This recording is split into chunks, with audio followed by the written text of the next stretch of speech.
Have a seat, today's tea is bitter, but still sweeter than the price the villain in this story is about to pay. May's red ledger has just turned to a new page. Are you ready to claim justice with Reddit revenge tales? If your husband took his ex-wife out for her birthday alone, would you call that polite? Or would you call it a date? Last Tuesday, under my kitchen's warm light and the hum of the dishwasher, Mark grabbed his keys and said, "I'm taking Serena to dinner." My stomach dropped. I'm 45. I want peace of mind. Not games yet. He didn't even ask if I wanted to come. An hour later, I sat in my car, rain ticking on the windshield, watching them at a candlelit table.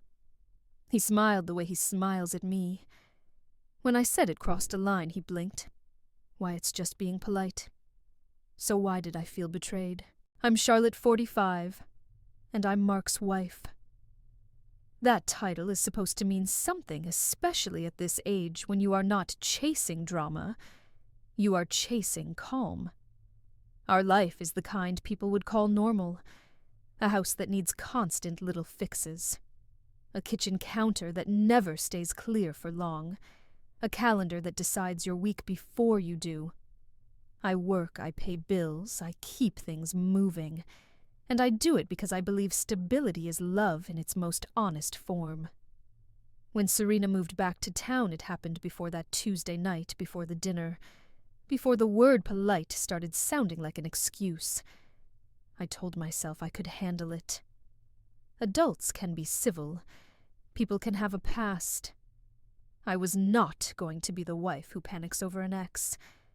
But the night Mark said he was taking Serena out for her birthday alone, something in me went cold. Not loud, not hysterical, just quiet and sharp. Because polite is not supposed to cost me my peace, and if he cannot see why, what else is he willing to call normal? That word polite kept looping in my head like a bad jingle I could not turn off. By Wednesday morning, the coffee maker hissed and sputtered, while I stood at the counter in my robe thumb, scrolling through overnight emails and my banking app, trying to make my hands stop shaking. Mark was at the fridge clinking ice into a glass, like it was a normal midweek morning, like we had not cracked something open the night before. I finally said quiet, "Help me understand why you thought that was okay." He did not even look up. He leaned on the counter and gave me the speech he'd clearly practiced. Serena is his past. The divorce was years ago. They are civil. They check in once in a while. Birthdays, holidays, nothing more. He said he treats her like extended family, like someone he once built a life with, and he refused to see why that should threaten me. I wanted to believe him. I really did. Then his phone lit up on the counter and his whole face changed before he grabbed it. The way his expression shifted when that phone lit up stayed with me. Later, on Wednesday afternoon, I was at the sink with my hands in warm, soapy water, rinsing a coffee mug that still smelled like burnt espresso, while Mark hovered near the back door with his phone in hand. The screen door clicked, then his footsteps hit the concrete outside. He did not go far, just far enough that his voice dropped. I watched him through the window without meaning to. His shoulders angled away from the house like he was keeping the call to himself. I heard him say her name Serena, soft and quick, and then a laugh that did not belong in my day. It was not loud. It was familiar. When he came back in, he set the phone face down on the counter and reached for a glass, like he needed something cold to swallow. I asked, "Everything okay?" He nodded too fast. "Yeah, she's just getting settled." Then he opened the fridge, blocking my view with his body, and added, "It's nothing, Charlotte." And that was the first time nothing started to sound like a warning. After he said it's nothing, I tried to act like I believed him, because that is what wives do when they want their home to stay quiet. That Wednesday night, I sat at the table with my laptop open, deleting spam and skimming emails while Mark scrolled on his phone across from me. The room was calm in that ordinary way, the soft hum of the ceiling fan, the faint clink of his thumb tapping glass. Then his phone buzzed, and I saw Serena's name flash before he turned it away. After that, it became small things that did not feel small. A quick call, a short errand. She can't find the right place. She needs advice on a few basics. He said it like he was describing weather. Each time I asked a simple question, he answered, like I was asking for a confession. A couple of nights later, I wiped down the counter and said, "Why does this keep happening without me even knowing?" He sighed, grabbed his keys off the hook, and gave me that tight smile. "Don't make a mountain out of a molehill." Then he kissed my forehead like that was supposed to fix it. His keys jingled the door shut, and his phone buzzed again before the latch even settled. That buzz hitting before the latch even settled kept replaying in my head. By Friday night, the house felt too tidy for how messy things were getting. I was in the living room with a damp cloth in my hand, wiping the coffee table in slow circles, listening to the dryer thump in the hallway. Mark was on the couch, feet up, scrolling like the week had been normal. I sat down across from him and kept my voice steady. "Serena's back in town. Fine. But I need this to stop being some side conversation. I'm not allowed to hear. Let's meet her together. Coffee. 15 minutes. That's it." He let out a short breath, the kind that carries judgment. Charlotte don't do that. It'll make it awkward. Awkward for who I asked. Because it's already awkward for me. His phone vibrated. He grabbed it fast and slid it into his pocket. Then he stood up and stepped in front of the counter, blocking the space like a door. His eyes went flat.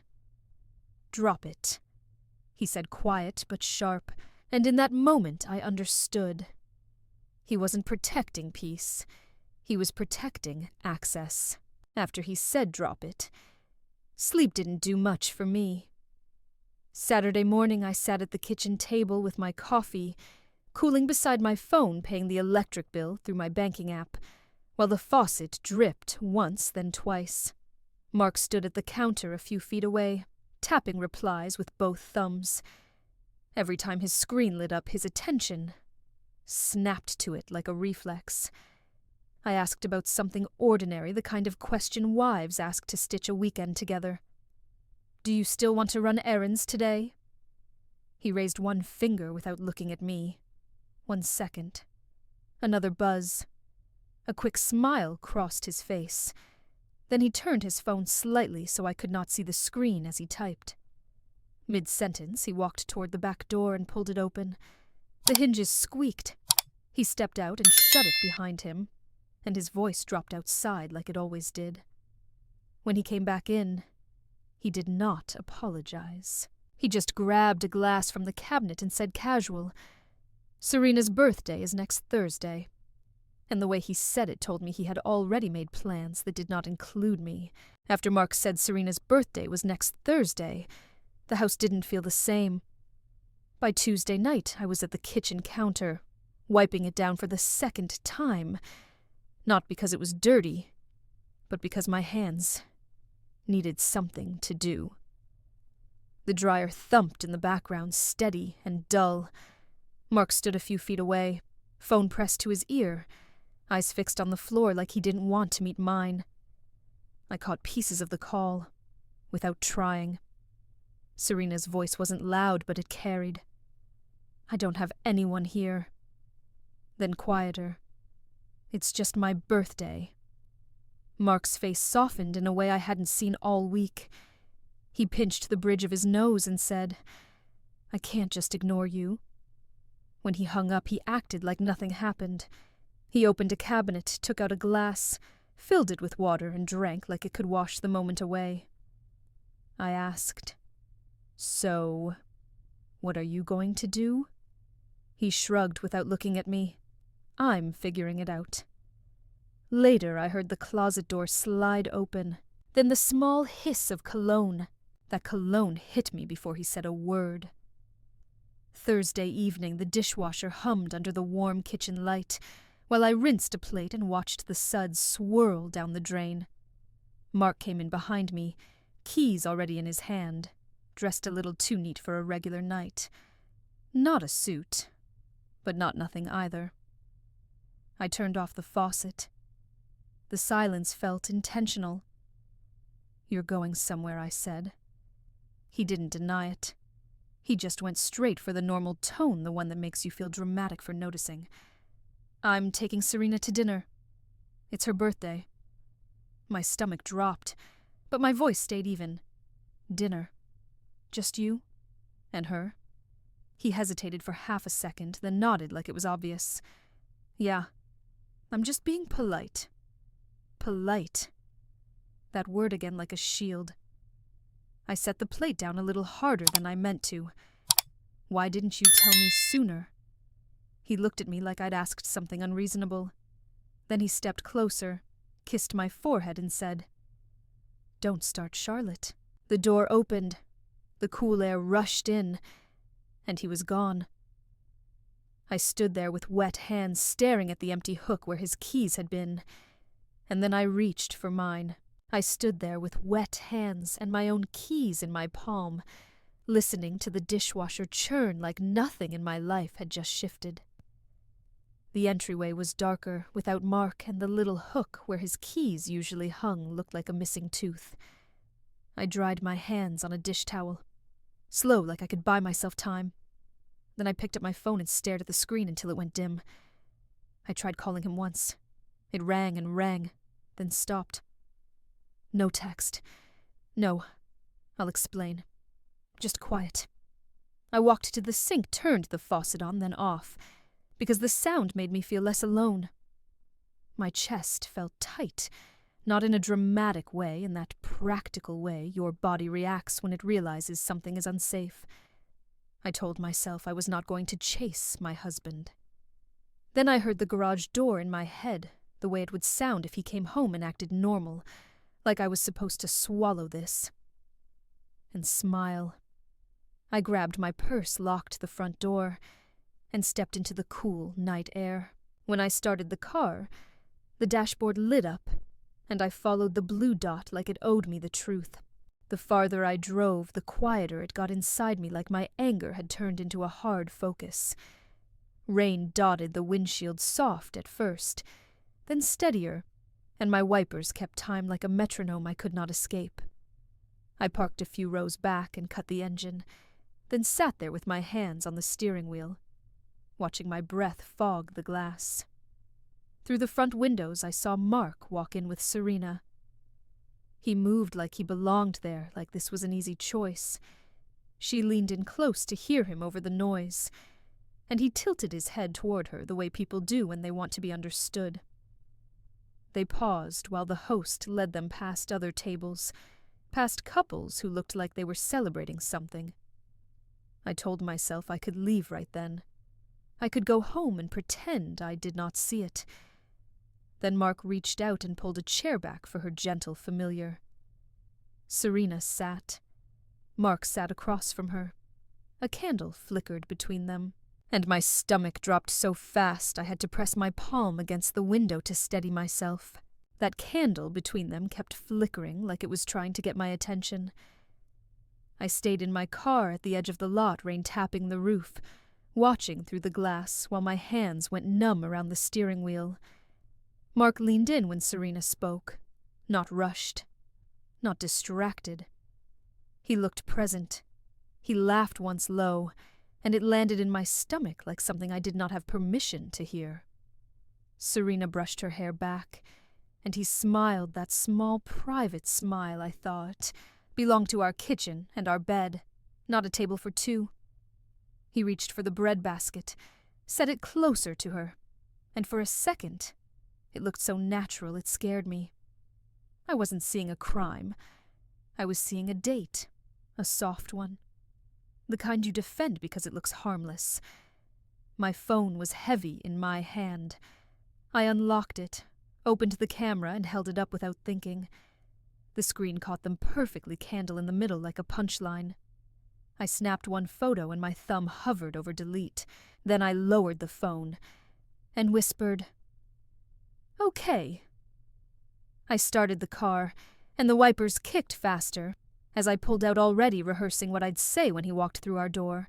The drive back felt longer than it should have, like every red light was daring me to calm down. I was at the kitchen sink when I heard the front door open, the familiar scrape of his shoes, the soft jingle of keys hitting the hook. Mark walked in smelling like cologne and restaurant air, like he'd been somewhere he wanted to be. He didn't look guilty. He looked satisfied, which somehow stung worse. I kept my hands busy rinsing a glass that was already clean, letting the water run so my voice wouldn't shake.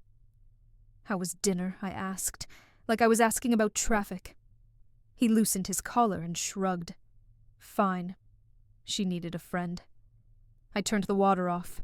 The silence snapped into place. "A friend," I repeated.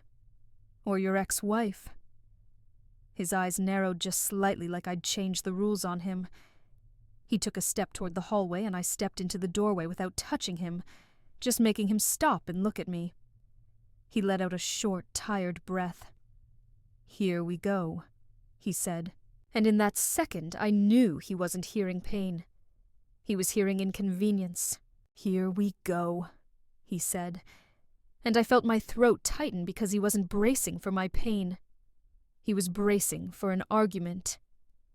I stayed in the doorway a second longer, then followed him down the hall, where the overhead light buzzed faintly, and the air still smelled like his cologne.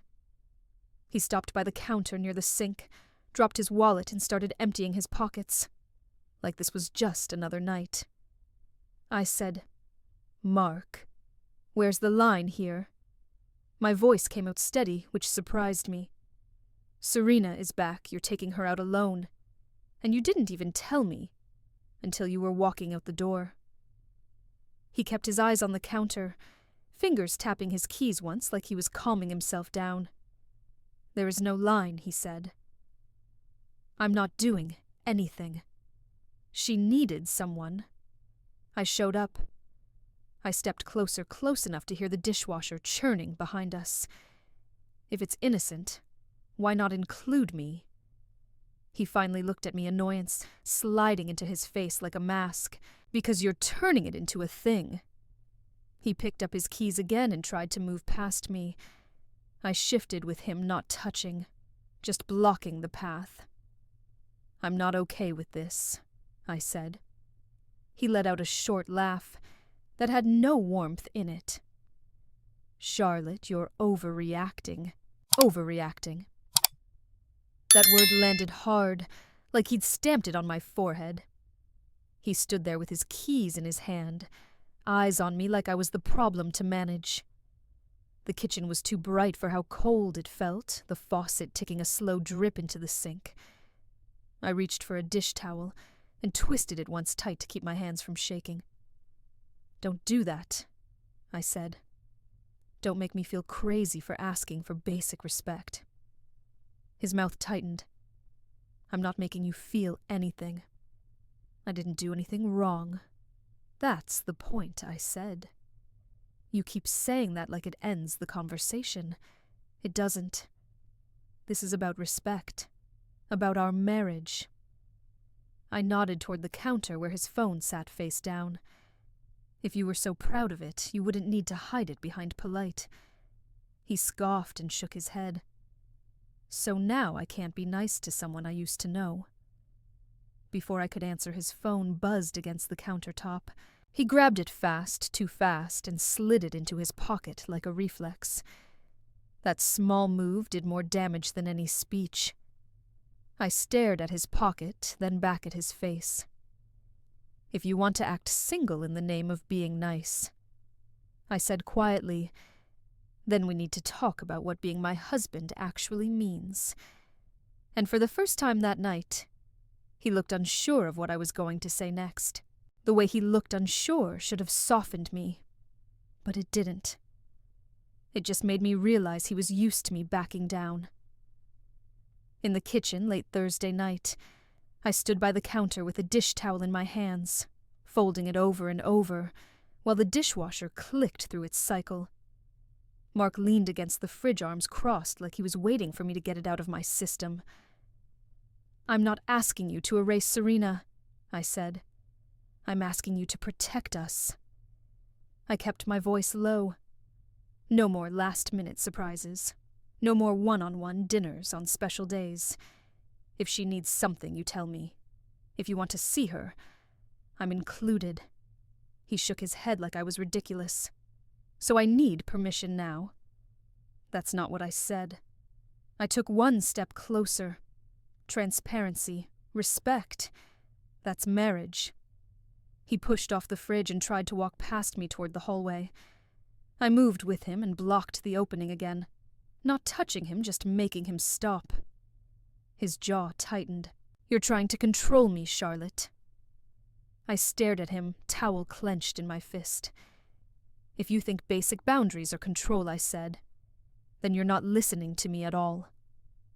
He looked down at his pocket, then back at me, and his voice turned colder. "Fine. Let's talk about what you're really afraid of." That sentence stayed on repeat in my head, what I'm really afraid of, like my fear was the problem, instead of his choices. Friday morning, I was at the bathroom sink rinsing toothpaste from a cup, when Mark's phone buzzed on the bedroom dresser. The sound was sharp in the quiet, and he reacted fast, too fast. He crossed the room and flipped it face down with his palm before I could even glance over. I walked into the doorway and watched him slide it into his pocket. "Who was that?" I asked, keeping my tone neutral on purpose. Mark didn't meet my eyes. He opened a drawer, closed it, then said, "Work." It was the first time he said it that way, quick and final, like a door shutting. I waited a beat. At this hour. He exhaled, irritated. "Charlotte, please. Not everything is Serena." Then the phone vibrated again against his thigh. He grabbed his jacket from the chair, moved past me, and headed for the back door. The hinges gave a soft squeak, and the cold air rushed in as he stepped outside to answer it. I stood there, staring at the empty spot where his phone had been, because I knew what I'd just heard. My husband had started lying to my face. The back door had barely clicked shut before I felt the floor shift under me. I stayed in the bedroom doorway on Friday morning, staring at the spot where his phone had been listening to his voice turn low outside like it always did. I didn't follow him. I just stood there until my hands stopped trembling, then walked to the kitchen and opened my laptop like I was going to do something normal. My inbox loaded. The little spinning wheel kept turning. I could hear the refrigerator hum steady and indifferent. I tried to focus, but my mind kept rewinding the week like a security camera. The call by the back door. The way he said awkward when I wanted to meet her. The dinner he decided without me. The way he grabbed his phone and hid it like a reflex. None of it was one big moment. It was a string. I pulled up our calendar and stared at Thursday night, the empty square that suddenly felt crowded. Then I closed the laptop hard enough for the screen to thud. I realized I wasn't fighting a mistake. I was staring at a pattern. And if it was a pattern, I needed to see how he'd defend it when the roles were reversed. That thud of my laptop closing still rang in my ears when Mark came back inside a few minutes later. He slipped his phone onto the counter like he'd never left, like the cold air, and the quiet voice outside hadn't happened. I was by the sink rinsing my coffee cup, watching the water run clear, buying myself one more breath. "Let me ask you something," I said. If my ex moved back to town, and I took him out to dinner for his birthday alone, what would you call? That Mark blinked like I'd thrown a chair across the room. He let out a short laugh, sharp around the edges. "That's different." I turned the faucet off. Different how? He shifted his weight and reached for his phone, then stopped himself like he knew it would look bad. Because I'm married to you, he said like that was proof. I'm not doing anything. I stepped closer and set my cup down between us. Exactly, I said. You're married to me. So why am I the only one acting like it? His jaw tightened. He grabbed his keys off the counter metal, clinking loud in the quiet. You're turning this into something it's not, he said. And that was the moment I realized he wasn't answering my question. He was trying to end it. The way Mark tried to end my question with his keys clinking made my whole body feel tight. That Friday night, I sat on the edge of our bed with a basket of clean laundry between my knees, folding a t-shirt I wasn't even looking at. Mark was in the other room, the TV murmuring low like noise could pass for peace. My phone felt hot in my hand before it even rang. I called a friend because I needed to hear myself out loud. She didn't rush me. She let me say it all the dinner. The word polite, the overreacting, the phone in the pocket. When I finally stopped talking, she asked one quiet question. Does he have your back? Charlotte? Or does he have hers? I stared at the seam of a pillowcase like it might answer for me. My throat went dry. I tried to defend him, but the words came out thin. She sighed, not dramatic, just tired. Some men will be nice to everyone, she said, and leave their wife to swallow the damage. I hung up and sat there, listening to the dryer click off in the hallway, realizing I didn't need a better argument. I needed the truth. Her question stayed with me all night, heavy and plain. Saturday morning, I was at the kitchen counter with my coffee and my phone open to the banking app, paying a bill I'd paid 100 times before. The house was quiet in that early way, just the refrigerator hum and the soft pop of the toaster. Mark moved around behind me, casual like we hadn't been walking on glass for days. He set his phone on the counter and walked away to the hall, and I told myself I would not look. I reached for a paper towel instead, wiped a small ring of coffee off the granite, and that's when the screen lit up on its own. A message preview flashed across it. Thanks for tonight. I missed this. My stomach dropped again, but this time it wasn't shock. It was clarity. I didn't touch the phone. I didn't open anything. I just stood there with the paper towel in my hand, feeling my face go warm like embarrassment had found me in my own kitchen. Mark called my name from down the hall, like everything was normal. I answered yeah, and my voice sounded normal too, even as my whole body decided one thing. Not yet. Not like this. That message I missed, this changed the air in my kitchen. Saturday afternoon, I stood at the sink rinsing strawberries I didn't even want listening to. Mark moved around the house like everything was fine. Cabinets opened and closed. A drawer slid. His footsteps were calm. Mine weren't. I kept seeing that candlelight then, that text, and the way he had called it polite, like I was supposed to feel grateful. The strangest part was I wasn't angry at Serena. Not really. I didn't even know her. What scared me was Mark. The way he could make space for her feelings, and still look me in the eye like I was being difficult for wanting basic respect. The way he hid his phone without thinking. The way he kept me out of the story while he stayed right in the middle of hers. I dried my hands, folded the towel, and set it down with care, like I was handling something breakable. I told myself I wasn't going to beg or accuse. I just needed one clean truth. If Mark was leaving the door open, I wanted to see who he was inviting in. I couldn't stop hearing her words in my head. I missed this, even though I never heard her say them out loud. On Monday morning, I walked into a coffee shop near the grocery store.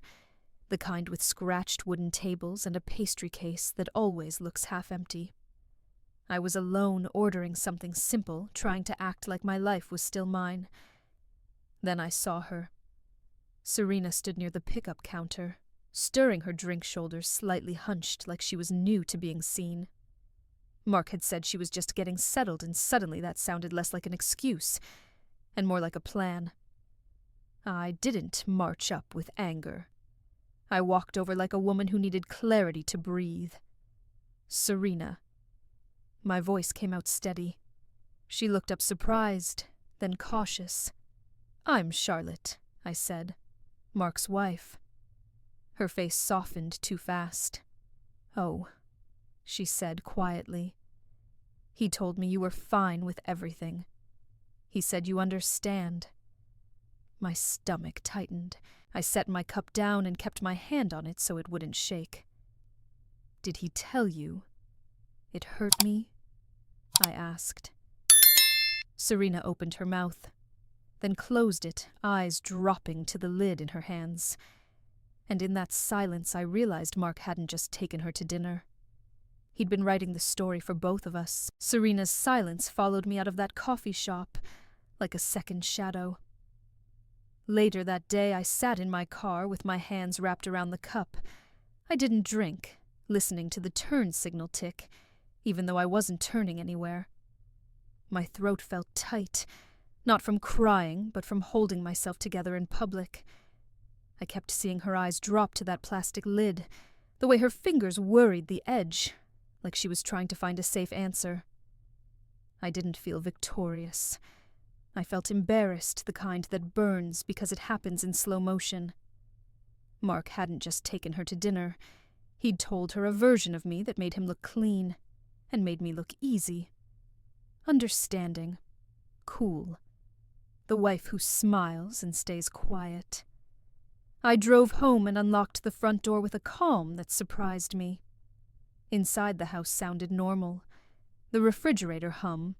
A clock, ticking. I put my keys in the same spot, washed my hands, and looked at my face in the bathroom mirror like I needed to recognize myself again. I wasn't going to beg. I wasn't going to explode. I was going to tell Mark exactly what Serena said, and watch what he did with the truth. I kept replaying Serena's words while I set the table that night, lining up plates like order could fix anything. When Mark walked in, the door latch, clicked his shoes, scuffed the mat, and he tossed his keys on the counter like he owned the peace in the room. I didn't ask about his day. I didn't warm him up. I went straight to it. I ran into Serena, I said, and watched his shoulders stiffen before his face did. She told me you said I was fine with everything, that I understand. He blinked once, then let out a short laugh that didn't reach his eyes. She misunderstood. I kept my voice even. Then why would she say that? Did you tell her it hurt me when you took her out? Mark's jaw tightened. He reached into his pocket and turned his phone screen down on the counter like a habit. "Why are you interrogating me?" he snapped, sharp enough to sting. I stepped closer, not touching him, just holding my ground. "Because my name is coming out of your mouth in places I'm not in," I said.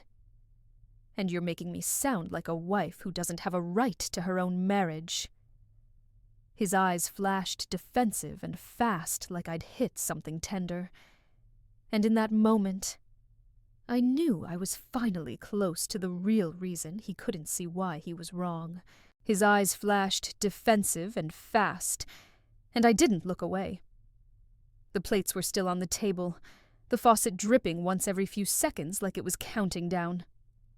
Mark stood at the counter with his shoulders tight, phone face down, acting like my questions were an attack instead of a response.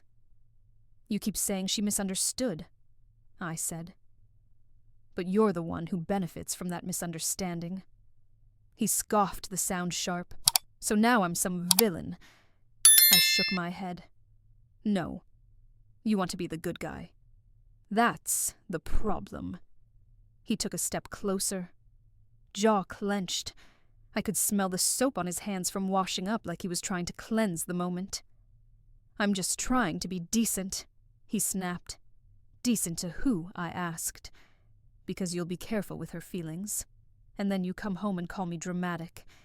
You keep me out of the story. Then you get mad when I don't clap for your kindness." He grabbed his phone and slid it into his pocket like a reflex. I pointed at that pocket. "That, right there. You're protecting your image, not our marriage." Mark opened his mouth, then stopped. For the first time he had nothing ready.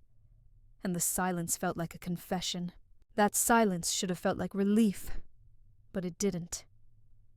It felt like standing at the edge of something and realizing you can't unsee the drop. The next morning I was at the kitchen table with a mug of coffee. I kept forgetting to drink, scrolling through emails on my phone just to keep my hands busy. Mark moved around behind me, cabinets opening and closing, trying to act like last night was over. I didn't wait for the perfect moment. I turned in my chair and said it plain. "My boundary is simple." He paused with a spoon in his hand. "What does that even mean?" "It means no more private dinners with Serena," I said. "No more last-minute surprises. No more hiding your phone like you're doing me a favor by telling me half the truth." I stood up and walked to the counter, so he couldn't pretend he didn't hear me. "If she needs something, you tell me. If you see her, I'm not excluded. And if I say I'm hurt, you don't call me overreacting." Mark's face tightened. He reached for his keys on the counter like he wanted an exit. I slid them a few inches away with my fingertips. Not dramatic, just firm. He stared at the keys, then at me. "So this is an ultimatum?" he asked. "An ultimatum," he said, and the word hung there like I'd threatened him instead of protected us. Later that afternoon I was in the laundry room with the washer sloshing behind me, folding a towel while Mark stood in the doorway, arms crossed like he was waiting for me to apologize for having a spine. The air smelled like detergent and something sharper. "It's not an ultimatum," I said. "It's a boundary." I kept my eyes on the towel so my voice wouldn't shake. "You don't get to act single and call it kindness." Mark let out a short laugh, all edge. "You're trying to control me, Charlotte."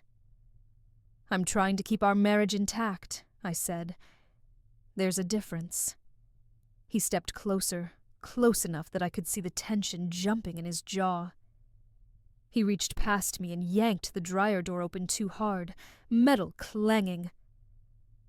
"I'm not going to live like I'm on a leash," he snapped. I turned and faced him fully. "Then stop giving me reasons to hold on tighter." He stared at me for a long second, then said it flat like a final answer. "I'm not changing. I'm not changing." The sentence followed me like a cold draft I couldn't shut out. That night, I sat at the dining table with my laptop open, the screen glowing on my hands, while Mark hovered near the kitchen, pretending to look for something in a drawer. The house was quiet in that late way, a clock ticking too loud, a glass settling on the counter with a soft clink. I didn't raise my voice. I didn't cry. I just spoke like someone who finally understood what was at stake. "Then here's what happens next," I said. Mark looked over, guarded. "What's that supposed to mean?" "It means we do this the right way," I said. "Full transparency, real boundaries. And yes, counseling, if we need it. Because I'm done arguing with a man who calls me crazy for wanting respect." He scoffed. "So you're forcing me into therapy now?" "I'm giving you a chance," I said. And my voice surprised me with how steady it was. I closed the laptop and slid it away from me, slow and deliberate. "Either you protect our marriage or I protect myself." Mark opened his mouth like he had a comeback ready, then stopped, and the silence that came after sounded like an answer. The next morning I stood in our bedroom with a suitcase on the bed, the zipper half closed, my fingers resting on the pull, like it weighed 100 pounds. Mark hovered in the doorway, quiet, watching me like he was waiting for me to blink first. The house was still. Even the air felt careful. "I'm not doing this to punish you," I said. "I'm doing this because I can't live inside a marriage where my peace is optional." My voice didn't shake. That surprised both of us. He started to speak, and I held up a hand. "Not rude, just done. You don't get to call it polite when it costs me safety. You don't get to be the good guy out there and leave me to swallow the damage at home." I looked at him and kept it simple. "If you want this to work, it's transparency, real boundaries and counseling. If you don't, I'm not staying to be managed." He stared at the suitcase, then at me, like he finally understood. This wasn't an argument anymore. It was a line. Some people don't cheat with bodies. They cheat with boundaries. So tell me, would you have stayed, or would you have walked? All right. Let May be painfully clear. This wasn't a misunderstanding. This was a pattern, and it showed up fast. A stranger asked you something stupid at a bar, you said no, and Mark turned you from wife to suspect. That's red flag number 1, suspicion, without proof. Then he started the classic toxic combo, moving the goalpost, demanding the truth after you already gave it, and treating your calm as evidence. That's not concern.